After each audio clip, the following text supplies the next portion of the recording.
있습니다. 자, 오늘 우리가 함께 나눌 말씀은 요한복음 3장 22절로 30절 말씀을 통해 빛의 역사의 시발점이라는 제목으로 말씀의 은혜를 나누도록 하겠습니다.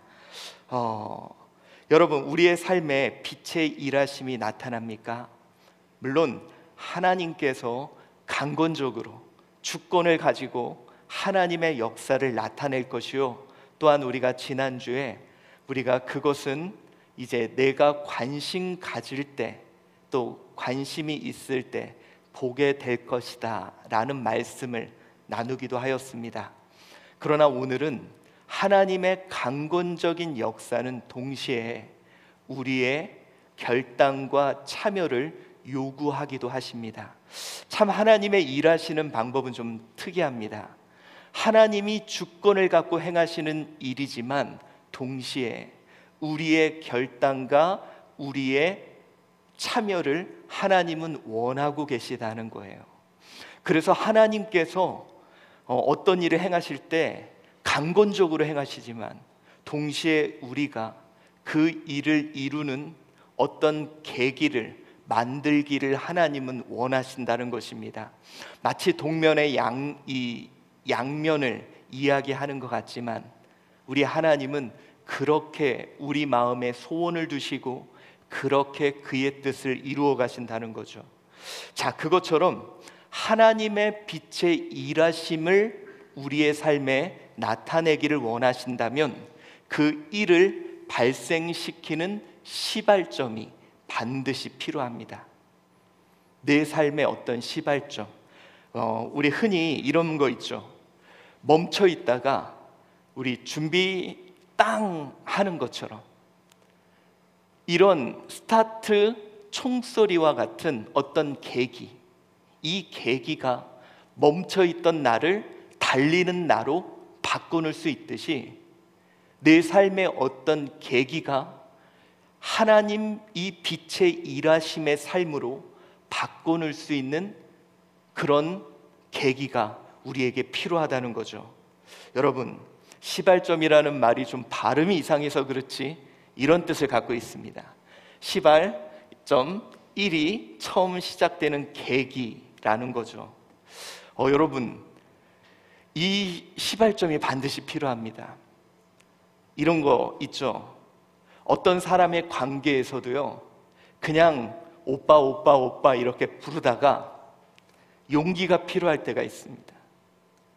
그냥 용기가 없으면 평생 오빠 오빠 오빠 오빠 하다 그냥 끝날 수가 있어요. 근데 용기를 내서 청혼을 하는 거죠. 우리 결혼합시다. 이게 계기가 되는 거예요. 그럼 여러분, 이 계기를 통해 오빠가 뭘로 바뀌어요? 아빠로 바뀌는 거예요. 어떤 계기를 통해 상황이 바뀌고 환경이 바뀌게 되는 반드시 계기는 필요해요. 물론 하나님의 강권적인 역사로 결혼할 수도 있어요. 그러나 우리가 그 계기를 만들어내기 위한 어떤 결단과 용기는 필요한 거죠. 또 이런 경우도 있습니다. 내가 내 일을 한번 해봐야 되는데 항상 마음에 갖고만 있죠. 그런데 여러분, 진짜 그 일을 하기 위해 용기를 내어 창업하겠다, 도장을 딱 찍는 그런 계기가 있어야 이 일은 이루어집니다. 그냥 마음만 같다고 이루어지는 게 아니라 그랬으면 좋겠어, 언젠간 나도 내 사업을 하고 언젠간 나도 내 가게 하나 열 거야, 이런 마음을 갖고 있어서 되는 게 아니라 진짜 도장 찍는 그것이 계기가 되어서 이루어진다는 거죠. 자, 또 어떤 사람은 평생 담배를 펴온 사람이 건강검진 통보를 받고 건강이 안 좋아졌다는 걸 보고 이제 담배 끊겠다, 어떤 이런 결단, 어떤 계기가 있어야 내 삶의 모습이 달라진다는 겁니다. 자, 그렇다면 오늘 저는 여러분에게 묻고 싶습니다. 그동안 내 힘과 내 능력으로 살아온 나라면 이제는 빛의 능력으로 살기를 원한다면 그 빛의 일함의 시발점은 과연 무엇이냐는 거예요. 분명히 우리는 빛 대신 예수 그리스도, 이 땅을 창조하신 그 능력, 이 세상을 압도할 수 있는 그 힘이 있다는 걸 우리는 믿습니다. 그리고 그 힘이 우리를 다시 일으킬 것도 믿어요. 그런데 그 힘으로 우리는 어떻게 살아갈 수 있는 그 계기가 무엇이냐? 과연 그것은 무엇일까? 우리 오늘 한번 생각해 보자는 것입니다. 그래서 여러분, 오늘 본문은 우리에게 상당한 의미가 있는 본문입니다. 요한복음 3장 22절로 30절까지 말씀을 보면 오늘 22절, 23절은 이렇게 시작합니다. 우리 한번 읽어볼까요? 시작. 그 후에 예수께서 제자들과 유대 땅으로 가서 거기 함께 유하시며 세례를 베푸시더라. 요한도 살렘 가까운 에논에서 세례를 베푸니 거기 물이 많음이라. 그러므로 사람들이 와서 세례를 받더라 라고 오늘 본문은 이야기하고 있습니다. 자, 여러분, 오늘 본문에서는요, 의도적으로 이 요한복음은 이렇게 되어 있어요. 이게 뭐냐? 그들의 세례와 요한의 세례를, 우리 이제 22절, 23절이 떨어져 있는 것 같지만 원어적인 구조로는 두 가지 세례를 같이 배열해서 비교해 놓고 있습니다. 그런데 여러분, 그거 아세요? 공간복음에서는 예수님의 이러한 세례 사역은 실제로 세례 요한이 감옥에 투옥된 다음에 시작되고 있습니다. 그런데 이상하게 오늘 요한복음에서는 예수님의 이러한 세례가 아직 요한이 세례를 주고 있는 이때에 등장하고 있습니다.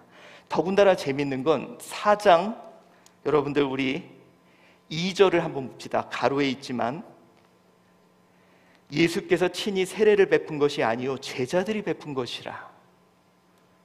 제자들이 베풀었다라는 이야기를 하고 있음에도 불구하고 오늘 의도적으로 예수님과 제자들의 세례와 요한의 세례를 등장시키며 의도적으로 이 부분을 부각하고 있는 이유가 있다는 거예요. 왜 그럴까요?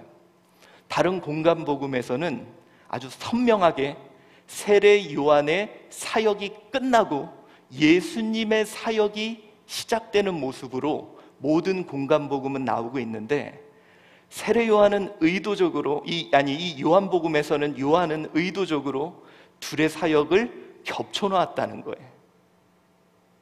왜 이렇게 기술했을까요? 이 요한의 세례와 예수의 세례, 두 사역을 겹쳐놓은 이유가 무엇일까? 그것은 바로 빛의 사역의 시작의 모습을 우리에게 강조하고 싶었던 것 같습니다. 바로 구약의 마지막 선지자라 불렸던 세례 요한의 사역이 어떻게 끝이 나고 그것으로 인해 어떻게 빛의 사역이 시작됐는지를 우리에게 보여주기 위해 그 부분을 강조해 준 그런 목적이 있는 거죠. 여러분, 우리 예수님은 이 세례 요한에 대해서 이렇게 평가했습니다. 요한복음 11장 11절, 죄송합니다. 요한복음이 아니죠. 마태복음입니다. 우리 같이 읽어봅시다. 시작. 내가 진실로 너희에게 말하노니 여자가 낳은 자 중에 세례 요한보다 큰 이가 일어남이 없도다. 여러분, 예수님은요, 이 세례 요한을 가장 큰 자라 그랬어요. 여자가 낳은 자 중에 가장 큰 자다. 여러분, 예수님이 이렇게 평가했던 도대체 어떤 자이기에 구약을 마무리하고 새로운 빛의 시대를 여는 자를 이렇게 평가하셨을까? 그래서 여러분, 우리요, 참 이 부분이 아주 재미있는 부분이에요. 우리 오늘 본문의 내용을 한번 따라가며 본문의 뜻을 한번 살펴보도록 하겠습니다.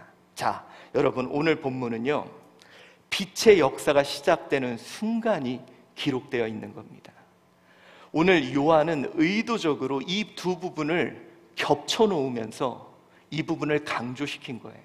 다른 복음서들은 아까도 말했듯이 간단합니다. 이제 구약의 마지막 선지자 이제 세례 요한의 사역을 딱 마무리하고 예수의 사역을 본격적으로 나타내는데, 오늘은 의도적으로 두 부분을 겹치며 이 두 부분에서 이 앞부분을, 이 빛의 사역의 시작을 더 돋보이게, 어떻게 이것이 시작되었는지를 더 강조하여 우리에게 보여주고 있는 거죠. 자, 그런데 이 시작은 이렇게 됩니다. 자, 26절 한번 읽어볼까요? 시작. 그들이 요한에게 가서 이르되, 납비여, 선생님과 함께 요단강 저편에 있던 곧 선생님이 증언하시던 이가 세례를 베품매 사람이 다 그에게로 가더이다 라고 말하고 있습니다. 여러분, 아까도 우리 이야기했죠. 자, 우리 한번 이렇게 생각해 봅시다. 참, 예수님이 누구에게 세례를 받았습니까? 세례 요한에게 세례를 받았죠. 우리 좀 쉽게 얘기해서 세례의 원조로 따진다면 예수님이 원조입니까? 세례 요한이 원조입니까? 둘 관계에서는 세례 요한이죠. 그런데 아니, 예수님과 그의 제자들이 세례를 베푸는 그곳이 좀 멀리서 하지, 세례 요한이 베푸는 곳에서, 가까운 곳에서 예수님이 또 그의 제자들이 세례를 베푼다는 소식이 세례 요한의 제자들을 통해 들려온 거예요. 자, 여러분 같으면 어떤 생각이 들려질까요? 여러분, 이 소식은 빛의 일하심이 지금 시작되려 한다는 그런 소식이 전해진 거예요. 근데 여러분, 이 소식을 듣고 제일 먼저 반응했던 것이 바로 요한의 제자들입니다. 세례 요한의 제자들. 그들은 시기와 경쟁심을 느끼기 시작했다는 거죠. 자, 여러분, 조금 좀 우리 쉽게 얘기해 볼까요? 지금 우리 한주교회가 나름대로 이 시대의 언어를 지금 한국교회 목회자들에게 교육을 하죠. 열심히 교육합니다. 우리 정말 심지어 우리 교회에서요, 우리 목사님들을 초청해서 막 짜장면을 시켜드리면서 그렇게 막 교육을 하는데요. 근데 여러분, 어떤 젊은 목회자가 우리 교회에서 막 교육을 받았어. 자료들도 다 배포를 했어. 근데 세상에 그분이 바로 우리 교회 저 앞에서 교회를 개척을 했어요. 그걸 다 우리 교회 자료를 가지고. 근데 세상에 거기까지는 괜찮은데 소문이 나는 거야. 와, 저 교회는 이 시대의 언어로 복음을 전하고 막 새로운 방식으로 복음을 더 듣기 편하게 전하고 그런다.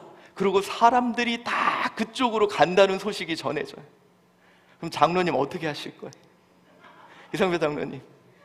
자, 그분이 분명히 우리 교회에서 모든 걸 다 배우고 우리 교회 자료를 가지고, 그런데 저기 CU 옆에다가 개척을 했는데 동네 사람들이 다 그 교회 간다 그러면 어떻게 하시겠습니까?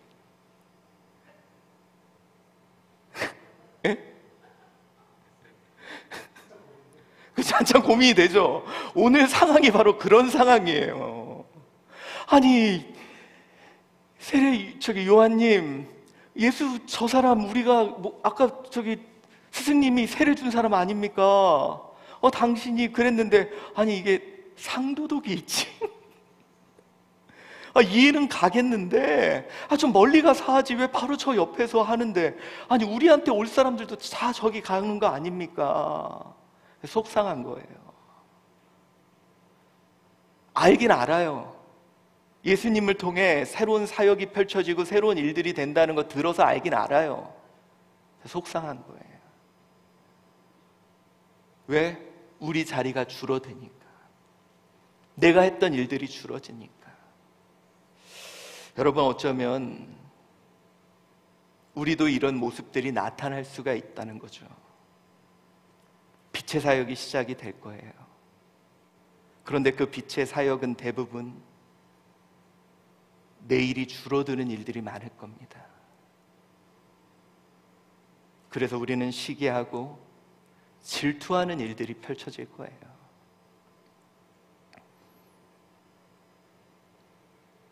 여러분, 우리는 대부분 그렇습니다. 하나님 우리를 통해 일해달라고, 하나님 나라가 확장되기를 원한다고. 그러나 그 말에 항상 달려있는 한마디가 있습니다. 나를 통해서.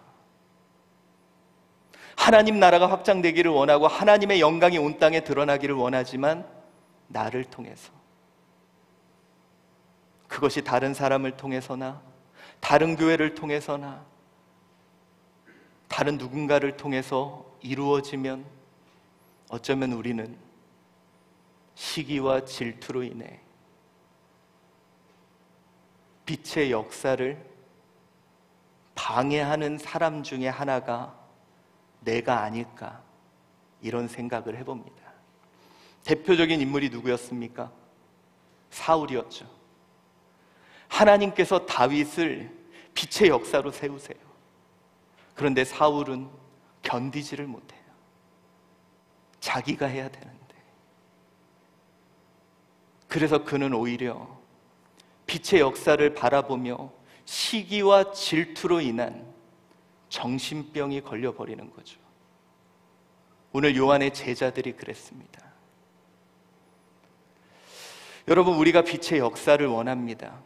그런데 나 역시 그 안에 가루를 치고 나로만 일하는 제자들의 생각이 가득해 있지는 않은 것은 아닌지, 하나님의 나라가 확장되고 하나님께서 이 땅에 영광 받기를 원하지만 가로치고 나를 통해서. 그래서 여러분, 누군가 세워지는 걸 원치 않고 누군가가 하나님께 쓰임받기를 원치 않고 나로만, 이것이 우리들의 모습이지는 않은지 오늘 우리는 심각하게 생각해 봐야 될 거예요. 어쩌면 빛의 역사를 가장 방해하는 것이 나이진 않는가? 어쩌면 빛의 일하심을 가장 거부하고 있는 것이 나이진 않는가? 그것이 바로 나여야 하는데 라는 생각에 오늘 제자들처럼 우리도 그런 생각을 하고 있지는 않은지 우리는 오늘 이 자리에서 생각해 봐야 합니다. 그러나 우리는 또 한 가지 생각을 해봐요. 요한은 과연 어떤 생각을 했을까라는 거죠. 여러분, 요한도 시기하고 질투했을까요? 저는 전혀 그렇게 생각하진 않았을 거라고 생각해요. 요한은 분명히 알았습니다. 요한이 스스로 얘기했잖아요. 세례 요한이 자기는 주의 길을 예비하는 자였다고. 그런데 오늘 그는 제자들을 통해 이제 빛의 역사가 시작된다는 소식을 들은 거예요. 아, 이제 시작이구나. 그런데 여기에 한 가지 위험한 요한의 생각이 들 수 있었을 거라 생각합니다. 그 생각이 뭔지 아세요? 이거예요. 내가 그 빛의 역사를 도와야지. 여러분 잘 보세요. 이제 예수님이 세례 사역을 시작했다는 얘기를 듣게 돼요. 그랬을 때 요한 머릿속에 드는 생각이 뭘까요? 세례의 전문가가 누굽니까? 자기 아니에요. 광야에 외치는 자의 소리였고 누구보다 세례를 주고 그 부분에서 전문가고 그 부분에 대해서 사람들에게 인정받았던 사람이에요. 이런 세례 요한이 예수를 돕는다면 얼마나 예수의 사역에 도움이 될까?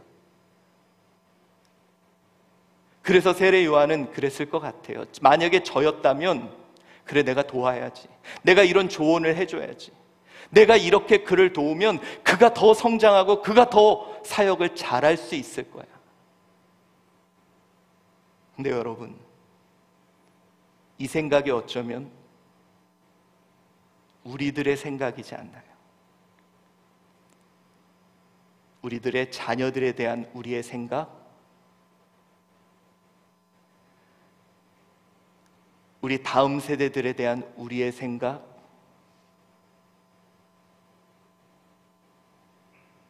하나님의 일하심을 원하지만 우리가 돕겠다는, 그래야 그들은 더 그 빛의 역사를 감당할 수 있겠다는. 저는 충분히 만약에 제가 세례 요한이었다면 저는 그랬을 것 같아요. 그래, 사람들이 나를 인정해, 나를 메시아라고 생각해. 내가 이제 이만한 권위가 있어. 이것을 통해 내가 예수를 돕는다면 예수가 더 빛의 사역을 감당할 수 있을 거야. 그래, 내가 더 열심히 앞장서서 예수를 돕고 예수에게 세례를 더 가르쳐주고 예수에게 더 많은 것을 제공해주면 그가 더 많은 사역을 할 수 있을 거야. 근데 여러분, 왜 세례 요한을 예수님은 가장 큰 자라 그랬는지 아세요? 왜 그랬냐? 그는 빛의 역사의 시발점을 아는 자였어요. 자, 놀라운 일이 벌어집니다. 뭐냐? 빛의 역사의 시발점을 알았습니다. 오늘 그 소식을 듣는 즉시 어떻게 되느냐? 그는 사라집니다. 충격 아닙니까? 자, 여러분, 이 소식을 듣는 즉시 그는 사라져요. 오늘 요한이 의도적으로 강조했던 부분이 이거예요. 이 소식을 듣는 즉시 그는 역사에서 사라집니다. 이런 말을 남기고 3장 30절 우리 한번 읽어봅시다. 시작. 그는 흥하여야 하겠고 나는 쇠하여야 하리라 하니라. 놀라운 이야기를 하죠. 그는 흥하여야 하겠고 나는 쇠하여야 하겠다. 여기서 여러분이 대의라는 게 반드시 그래야만 한다. 그는 반드시 번성해야 되고 나는 감소해야 된다. 이 말이 뭐냐? 여러분, 이거예요. 그가 흥해야 되고 나는 감소해야 된다. 이걸 다시 말하면 내가 쇠해야 그가 흥한다. 내가 사라져야 그가 흥할 수 있다. 여러분, 이것이 바로 세례 요한이 말한 빛의 역사의 시발점이었어요. 그는요, 이 빛의 일하심을 위해 철저하게 준비한 자였습니다. 이 빛의 역사를 위해 모든 것을 바쳤던 자예요. 그런데 빛이 일하기 시작하자마자 빛의 일하심의 모든 것을 맡겨놓고 그는 다 내려놓습니다.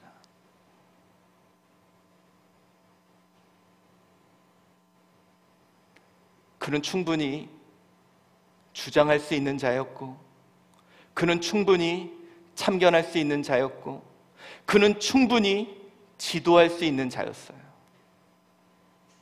그런데 그는 빛의 역사의 모든 것을 맡겨놓고 사라집니다. 참 놀라운 일 아니에요? 사랑하는 성도 여러분, 우리는 빛의 역사를 의지한다고, 빛의 일하심을 원한다고 하지만 손을 못 놓습니다. 빛의 일하심을 원한다고 하지만 온전히 맡기지 못해요.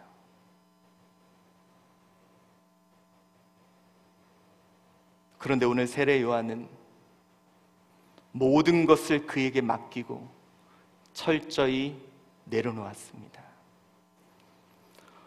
혹시 여러분 낙하라는 시를 아십니까? 우리 이영기라는 시인이 그의 시 중에 이 전반부에 이런 구절이 나오더라고요. 가야 할 때가 언제인가를 분명히 알고 가는 이의 뒷모습은 얼마나 아름다운가. 제가 이 시를 읽으면서 생각했던 게 바로 세례 요한을 생각했어요. 꽃이 정말 아름답거든요. 영원하고 싶거든요. 근데 꽃이 떨어져야 비로소 열매가 맺힙니다.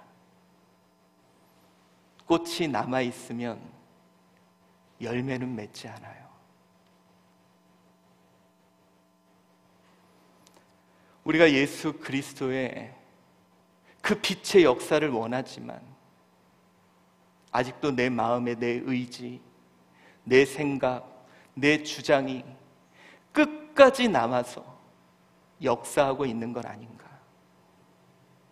하나님, 우리 자녀들을 통해 일해달라고는 말하지만 내 욕심과 내 욕망이 끝까지 그곳에 남아있는 건 아닌가? 하나님, 우리의 삶에 하나님의 역사가 나타나기를 원하지만, 그것을 위해 철저히 준비했지만 하나님 일하심의 그 타이밍 속에서도 끝까지 나는 놓지 못하는 것은 아닌가? 그래서 여러분, 우리 어떤 신학자가 이런 이야기를 했죠. 신앙은 마치 공중근해와 같다고. 너가 정말 새로운 삶을 원한다면 힘껏 너가 차오를 수 있을 만큼 차오르라는 거예요. 그리고 가장 높은 위치에 왔을 때는 더 이상 너 힘으로 올라갈 수 없는 그 상황이 왔다면 여기죠. 손을 놔라. 끝까지 손을 붙잡고 있으면 이만큼 왔다가 다시 돌아가는 거예요. 너가 힘껏 올라서 차고 오를 수 있는 데까지 차고 왔다면 거기서 모든 것을 놓고 손을 놔라. 그러면 그 상대편에 있는 그가 너의 손을 잡고 그 다른 편으로 너를 건너게 할 거라고. 그런데 우리는 끝까지 놓지 못해요. 그래서 항상 빛의 역사의 능력으로 넘어가는 게 아니라 반복되는 거죠. 와리가리 왔다 갔다.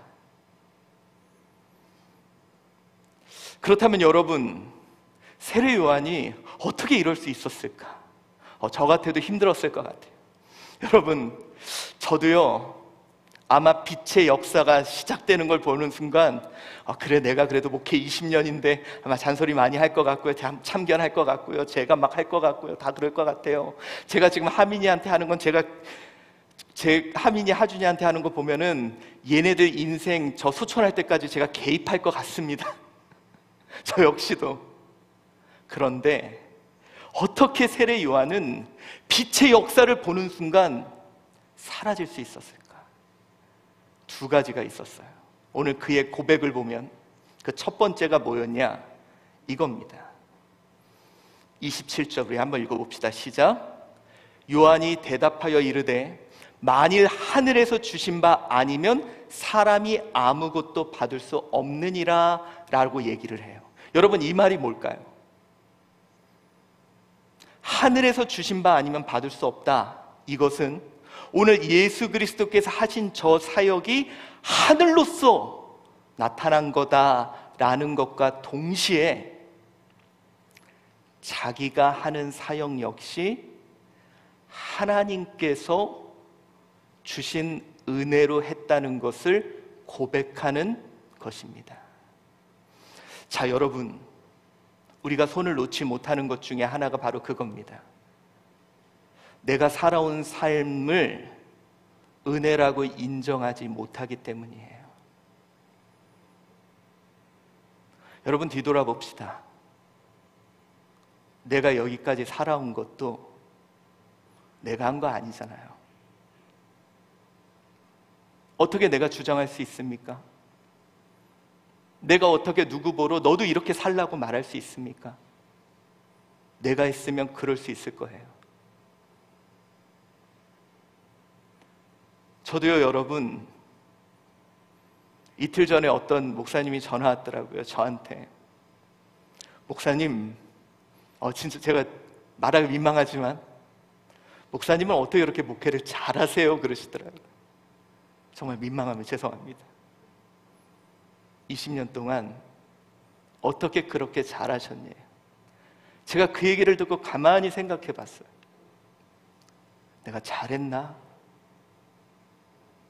근데 뒤돌아보니까 제가 한 거는 아무것도 없어요.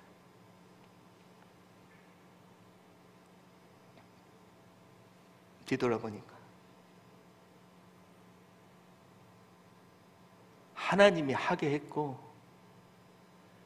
우리 성도님들이 조금 좀 바보 같아서 그냥 가만히 앉아서 잘 들어준 거지. 내가 잘한 건 아무것도 없더라고요. 그렇게 생각하니까 여러분, 제가요 누구에게 너 이렇게 하라고 말을 못 하겠어요. 왜냐하면 내가 은혜로 여기까지 왔으니까 그 사람도 은혜로 거기까지 갈 거니까. 여러분, 내 인생 은혜로 여기까지 왔다면 요한이 그거예요.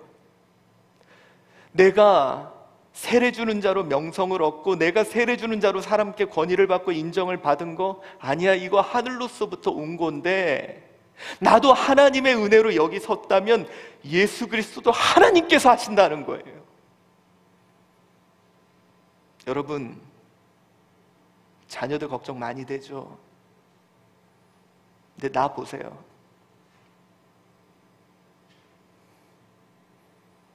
나도 은혜로 살았는데 얘네도 은혜로 살 거예요. 제가 그 걱정을 많이 해요. 얘네들 어떻게 키우지? 근데 봤더니 여러분, 나도 은혜로 살았더라고요. 얘네도 은혜로 살 거예요. 그래서 요한은, 세례 요한은 하나님께 맡길 수 있었던 거예요. 내가 은혜로 살았다는 것을 잊어버린 사람이 주장할 수 있는 거예요. 너 나같이 살아야 돼. 너 나같이 해야 돼. 최소한 나처럼은 해야 돼. 근데 이 사람은 내가 은혜로 살았다는 걸 잊어버린 거예요. 내 삶을 뒤돌아봅시다. 나 은혜 없이는 못 살았던 사람이에요. 나 하늘에서 주신 바 아니면 받을 수 없던 사람입니다. 이런 내가 누구에게 무엇인가를 주장할 수 있겠습니까? 내가 내 믿음 지켰다고요? 아니잖아요. 주님이 지키게 해주셨듯 우리 자녀도 지켜주실 거예요.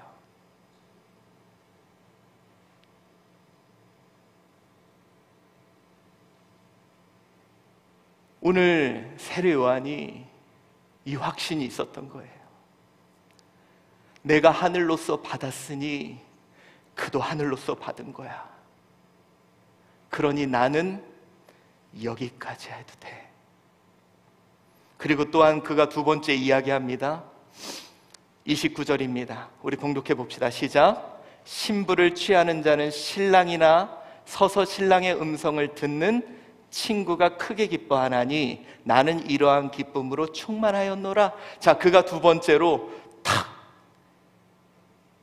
모든 걸 놓고 빛의 역사에 맡길 수 있었던 두 번째 이유가 바로 이겁니다. 그게 뭐냐? 이것을 알려면 우리가 유대의 결혼의 관습을 좀 이해할 줄 알아야 됩니다. 여러분, 우리 유대에서는요 결혼식을 두 번 합니다. 그 첫 번째가 뭐냐? 먼저 우리가 흔히 말하는 정혼이라는 걸 해요. 그 정혼은 신랑 신부가, 우리 마리아 아시죠? 정혼했다. 그게 뭐냐면 결혼을 합니다. 신부 집에서 결혼을 하고 그 다음에 신랑이 어떻게 하느냐? 집을 지으러 가요. 그래서 여러분, 예수님이 우리에게 뭐라 그랬어요? 거할 처소를 준비하러 간다 말씀하신 게 그래서 나온 거예요. 둘이 결혼을 하고 신랑이 처소를 준비하는 한 1년 정도에서 근데 이 처소는 누가 하냐? 신랑 아버지가 주도해서 이 집을 짓는 일을 하는 거예요.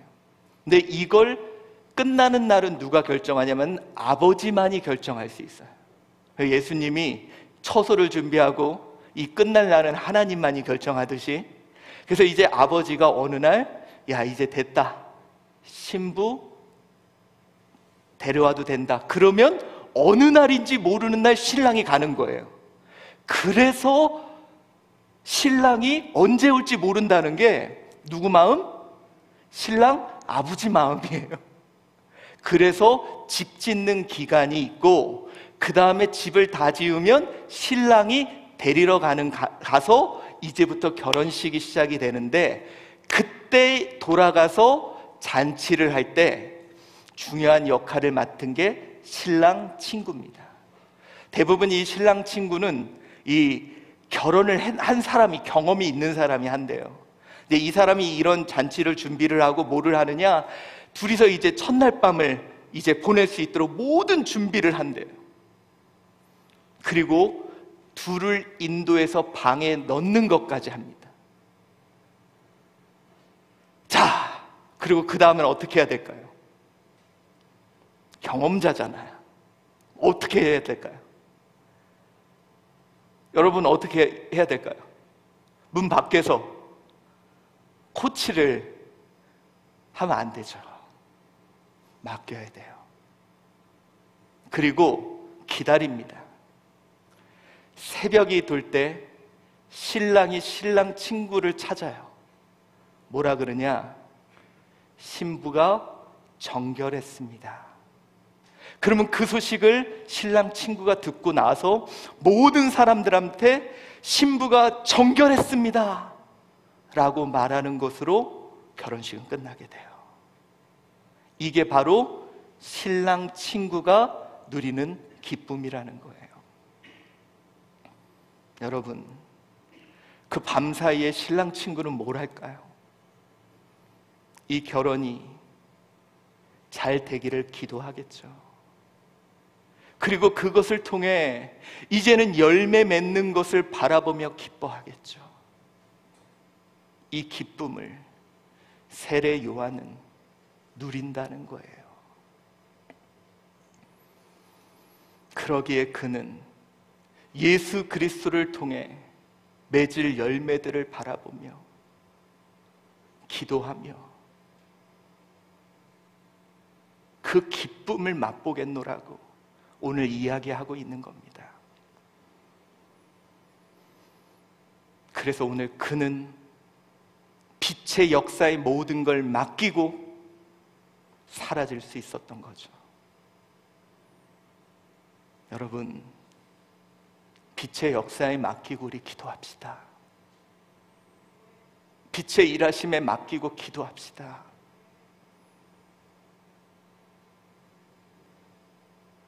빛의 능력을 믿으세요. 여러분, 내가 경험자라고요? 내가 더 잘한다고요? 빛의 역사를 신뢰하세요. 여러분, 생각해 보세요. 이 신랑 친구가 자기가 경험자라고 문 뒤에서 야, 힘을 내. 야, 너 잘할 수 있지. 야, 내가 해봤더니 그러지 않아도 돼요. 기도하세요. 그리고 그 열매를 모든 사람에게 소리치며 자랑하시면 돼요. 그것이 바로 이 신랑의 친구의 역할이라고 오늘 이야기해주고 있습니다. 친구의 기쁨으로 충만하였다. 이제 오늘 말씀을 마치려고 합니다. 나의 빛의 일하심의 시발점은 어디일까요? 우리는 빛 대신 주님이 일하시기를 원합니다. 그런데 하나님 일해주세요. 하나님 우리 가정을 통해, 하나님 우리 자녀를 통해, 하나님 우리 교회를 통해 이 땅에 하나님의 역사가 나타나기를 원합니다. 그런데 우리는 끝까지 손을 못 놓습니다.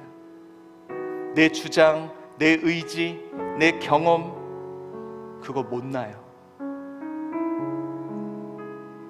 개입합니다.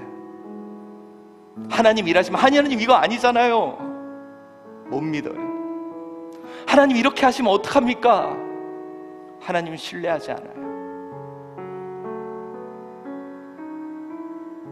어쩌면 가장 빛의 역사를 방해하는 건 나일 수도 있습니다. 그런데 오늘 세례 요한은 빛의 역사의 시작이 감지되니까 그 빛의 역사를 믿습니다. 자기가 은혜로 이 역사를 감당했기에 은혜로 그 일이 될 줄 믿습니다.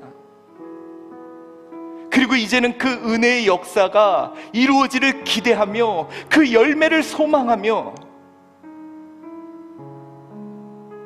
기도하며 모든 것을 맡깁니다. 우리는 그러고 있나요? 우리는 빛의 역사에 온전히 맡기고 있나요? 우리 이제 주님께 한번 맡겨봅시다. 그리고 기도합시다. 그리고 그 빛의 열매를 소망해 봅시다. 저는요, 세례 요한을 보면서 이런 생각을 해봐요. 그래, 나를 은혜로 여기까지 세워주신 그분이 또 우리 다음 세대, 우리 한국교회, 우리 자녀들도 은혜로 세워주실 거야. 그러면 우리 그래, 기도하자. 내가 할 수 있는 건 기도밖에 없어. 그의 일하심을 믿고 그의 역사를 바라보며 우리 한번 온전히 맡겨보자.